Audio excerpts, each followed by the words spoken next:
에도막부 체제 아래 지속된 평화는 역설적으로 철저한 통제를 동반했습니다. 서민들의 주거지 이탈은 법적으로 엄격히 제한되었으며 단순한 관광 목적의 이동은 허용되지 않았습니다. 테라오케 제도를 만들어 모든 사람의 인적 사항을 사찰에 등록시키고 통제하려 했던 에도막부였지만 제도의 허점을 이용한 사람들이 사찰이나 신사를 참배한다는 명분으로 신분 보증서를 발급받고 관소의 감시를 넘어 도시 너머의 세상을 만나기 시작합니다. 당시 여행 가이드북인 요코 요진슈에는 여행자들의 소지품 관리부터 마음가짐까지 상세하게 조언하며 에도인들을 길 위로 이끌었습니다. 하지만 여행이라는 것은 비용이 드는 법입니다. 흔히 에도 시대 하면 떠올리는 이미지는 평화롭고 북적이는 에도의 모습과 더불어 발달한 상공업을 떠올리긴 하지만 그렇다고 해서 대부분의 서민들이 부유했던 것은 아니었습니다. 더불어 한번 여행을 떠나려면 제법 많은 목돈이 필요했던 만큼 그 시대 사람들이 선망했던 이세신궁 참배 같은 여행은 정말 꿈에 그리던 여행이었습니다. 그래서 사람들은 현실 가능성 있는 근거리 여행으로 눈을 돌립니다. 물론 단순 유람은 통행증이 발급조차 되지 않았기 때문에 신앙의 이유를 들어 사유를 만들어내기 시작합니다. 오늘은 에도시대 남자들의 근거리 여행에 대해 살펴보겠습니다. 에도에서 왕복 70km, 성인 남성 걸음으로 2박 3일이면 다녀올 수 있는 가나가와 현의 오야마라는 곳이 있습니다. 이곳은 비를 내리게 하는 신령스러운 산으로 추앙받으며 에도 남성들의 최고의 인기 여행지로 떠올랐습니다.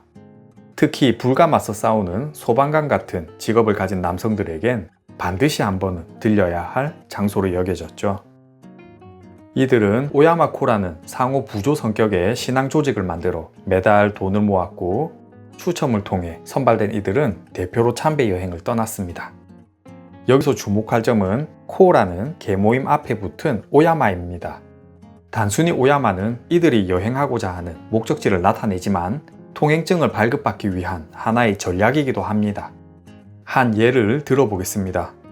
오야마에는 비를 내리게 하는 신이 깃들어 있다는 믿음이 있었습니다. 목수와 소방대원들처럼 불을 가장 두려워했던 사람들에게 오야마 신앙은 생업과 직결된 매우 현실적인 신앙이었습니다. 바로 이 점은 참배를 위한 좋은 명분으로 작용했습니다. 사람들은 코라는 조직을 만들어 여행 비용을 모았습니다. 매달 모으는 비용 속에서 늘어가는 시간만큼 우리의 조직이 여행을 위해 급조된 모임이 아님을 설득하기에는 충분한 배경이 되었습니다. 여행 비용을 모으는 시간은 오랜 시간에 걸쳐 같은 바람을 공유하고 같은 신에게 기도를 올려온 공동체였다는 사실을 주장하기에 좋았고 그 지속성 자체가 우리는 진실된 신앙을 지닌 집단이며 그 신앙을 이행하기 위해 참배길에 오른다는 가장 설득력 있는 근거가 되었습니다. 이처럼 오랜 시간 명분을 쌓은 뒤 통행증 발급을 신청한 사람들은 그 이동이 종교적 의무를 이행하기 위한 것임을 인정받을 수 있었습니다. 그 결과 참배를 목적으로 한 통행증은 공식적인 절차를 거쳐 발급될 수 있었던 것이죠.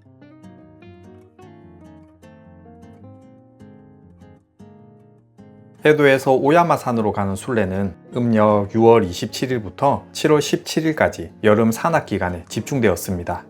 이 시기에만 속초신사 꼭대기에서 예배할 수 있었기 때문입니다. 오야마 참배의 진풍경은 출발 전부터 시작되었습니다. 여행객들은 에도의 중심인 료고쿠바시 동편 스미다강에서 찬물을 뒤집어 쓰며 몸을 정갈이하는 미즈고리 의식을 치렀습니다. 강으로 이어지는 돌계단은 사람들이 정화와 행운을 기원하며 내려갈 수 있도록 지어졌으며 강바닥은 자갈로 길을 만들어 두었다 합니다. 찬물 수행은 몸에 부정함을 씻어내는 종교적 행위였으나 동시에 구경꾼들에게는 자신들의 강인함을 과시하는 축제이기도 했습니다. 오야마로 떠나는 이들의 손에는 아주 특별한 상징물이 들려 있었습니다. 바로 나무로 만든 거대한 칼, 오다치였습니다.